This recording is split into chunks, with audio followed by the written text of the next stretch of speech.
So എന്നെ follow ചെയ്യുന്നവരാണെങ്കിൽ നിങ്ങൾക്ക് അറിയാൻ പറ്റും എനിക്കാണെങ്കിൽ ട്രാവലിംഗ് ഭയങ്കര ഇഷ്ടമുള്ള കാര്യം. സോ ഇന്നും നമ്മളൊരു ട്രാവലിംഗ് വ്ലോഗായിട്ട് വന്നേക്കും. So welcome to my video.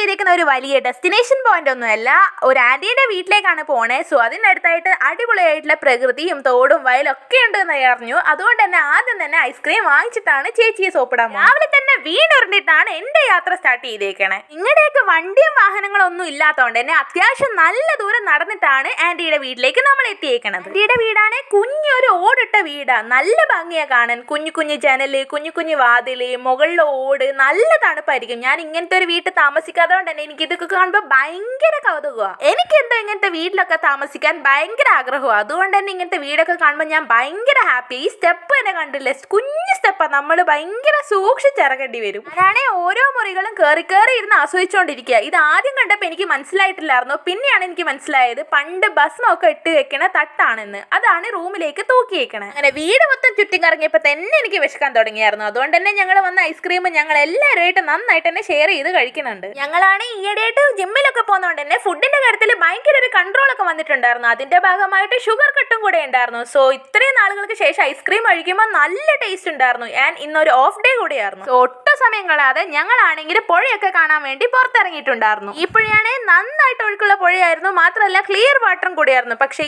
ഇന്ന് ഇതിൽ കൂടെ മരങ്ങൾ വലിക്കുന്നതുകൊണ്ടായി ഈ പുഴയൊക്കെ ഇങ്ങനെ കലങ്ങിയേക്കണം. ഞാനാണ് ഈ പുഴയൊക്കെ കണ്ടുകൊണ്ട് തന്നെ അതിലിറങ്ങാൻ വേണ്ടിയിട്ട് നന്നായിട്ട് എന്നെ ത്രില്ലടിച്ചിരിക്കുകയായിരുന്നു. നിങ്ങളോട് പറയാൻ മറന്നുപോയി, ഞാൻ വന്നേക്കണത് കണ്ണൂർ ജില്ലയിൽ കൂത്തുപറമ്പക്കടുത്ത് വള്ളിയ എന്ന് പറഞ്ഞ സ്ഥലത്താണ് വന്നേക്കണേ.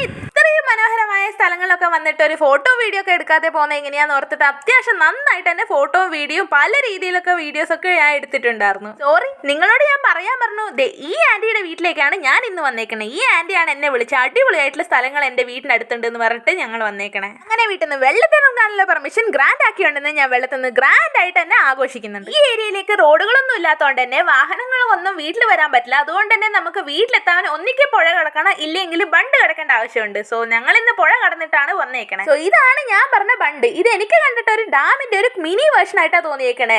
ഈ പുഴയിൽ നിന്നാണ് ഇവിടുത്തെ ആൾക്കാരൊക്കെ തുണി അലക്കുന്നതും കുളിക്കുന്നതും എല്ലാ കാര്യങ്ങൾക്കും വെള്ളം എടുക്കുന്നതൊക്കെ. ഏതാണ്ട് വീടിനടുത്തുള്ള എല്ലാ സ്ഥലങ്ങളും കണ്ടതിന് ശേഷം ഞങ്ങളാണ് കുറച്ച് ദൂരമുള്ള ഒരു സ്ഥലം കാണാനുള്ള പോക്കാണിത്. അവിടെയുള്ള മാമനോട് ഞങ്ങളെ സ്ഥലം കാണാൻ കൊണ്ടുപോകുമെന്ന് ചോദിച്ചപ്പോൾ തന്നെ മാമൻ അവിടുന്ന് ഞങ്ങളെ കൊണ്ടുപോയിട്ടുണ്ടായിരുന്നു. ഞങ്ങൾ ആദ്യം പോയിരിക്കുന്ന അവിടെ അടുത്തുള്ള ഒരു ശാന്തിഗിരി ആശ്രമത്തിലായിരുന്നു. ആശ്രമത്തിന്റെ ഉള്ളിൽ എന്താണോ ആശ്രമം ഇതുവരെ ഞാൻ കണ്ടിട്ടില്ലായിരുന്നു. സോ അതിന്റെ ഉള്ളിൽ എന്താണെന്ന് അറിയാൻ വേണ്ടിയിട്ടായിരുന്നു ഞാൻ അതിൻ്റെ ഉള്ളിൽ കയറിയേക്കണേ. ഉള്ളിലാണെ നല്ലതരം ഇലകളും പൂക്കളും പച്ചപ്പൊക്കെ നിറഞ്ഞിട്ട് നന്നായിട്ട് തന്നെ പച്ച നിറഞ്ഞിരിക്കുകയായിരുന്നു ആശ്രമം. ആശ്രമത്തിൽ കയറുവാണെങ്കിൽ നമ്മൾ കൈയും കാലൊക്കെ കഴുകിയിട്ട് കയറേണ്ട ആവശ്യം ഉണ്ടായിരുന്നു. അവിടെ എത്തിയപ്പോഴാണ് എനിക്ക് മനസ്സിലായത് നമ്മുടെ അമ്പലത്തിലുള്ള പോലെ ഒരു വിഗ്രഹത്തിന്റെ ഒരു കൂടൊക്കെ അവിടെ ഉണ്ട്. അവിടെ നമുക്ക് എപ്പോഴും പ്രാർത്ഥിക്കാം, അങ്ങനെയൊക്കെയാ. അങ്ങനെ അവിടുന്ന് പ്രാർത്ഥിക്കുകയൊക്കെ ചെയ്ത് പുറത്തിറങ്ങിയപ്പോഴാണ് ഈ മരം കാണുന്നത്. നല്ല ഭംഗി ഉണ്ടായിരുന്നു. പച്ച ഇലകളിൽ മഞ്ഞൊരു പൂക്കളാണോ എന്താണെന്നറിയില്ല. ഞാൻ എന്റെ അടുത്തൊന്നും ഈ മരം കണ്ടിട്ടില്ലായിരുന്നു. അവിടെ എന്താ ഒരാൾക്കൂട്ടെന്ന് നോക്കുമ്പോഴാണ് അവിടെ നവോദയ കോളേജാന്ന് പറഞ്ഞത്. മക്കളെ പിക്ക് ചെയ്യാൻ വേണ്ടിയിട്ട് പാരന്റ്സ് വന്നിരിക്കും. അതിൻ്റെതായ ഒരു തിക്കും തിരക്കൊക്കെ അവിടെ കാണാൻ. അങ്ങനെ സാഹസികമായ റൈഡിന് ശേഷം ഞങ്ങൾ എത്തിയേക്കണ കല്ലൊക്കെ ചെത്തുന്ന കോറയിലേക്കായിരുന്നു. എന്റെ അച്ഛനാണെങ്കിൽ കല്ലിന്റെ ബിസിനസ് ആയതുകൊണ്ട് തന്നെ ഞാൻ കുഞ്ഞിലെ മുതലേ വീട്ടിൽ ലോറികളും കല്ലുകളും